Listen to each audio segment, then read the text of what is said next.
तर आज आपण ग्राफाईटमधून विद्युतधारा वाहते का नाही हा प्रयोग पाहणार आहोत. याच्यामध्ये साहित्य काय काय वापरले आपण? पेन्सिल आहे, विद्युत वाहक तारा आहेत, बॅटऱ्या वापरल्यात आपण याच्यामध्ये. ओके. त्यानंतर लहान बल्ब याच्यामध्ये. ओके. त्यासोबत आपण रॉकेल परीक्षा नळ्या आणि पेन्सिलच्या आतमधील लीड हे बघा, हे जे आहे हे आपण वापरलं आहे लीड. ओके. आता कृती पहिल्यांदा काय करायचं आहे की आपण पेन्सिल सोलून घेतली व्यवस्थित, दोन्ही टोक करून घेतले, त्याची लीड बाहेर काढलाय. ओके. तो जर स्पर्श केला तर कसं लागतो रे आपल्याला?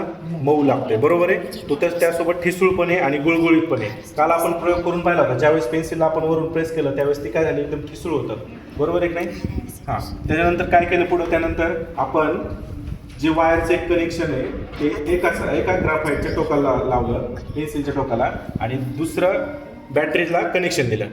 आणि याद्वारे आपण निरीक्षण केल्यानंतर लक्षात येते की ज्यावेळेस आपण दुसरं टोक पेन्सिलला लावू बॅटरीचं त्यावेळेस हा बल्ब काय होतो रे? बल्ब लागतोय. कळलं तुम्हाला? म्हणजे याच्यावरून निष्कर्ष काय निघाला की ग्राफाईटमधून विद्युतधारा वाहते. लक्षात आलं तुम्हाला? ओके.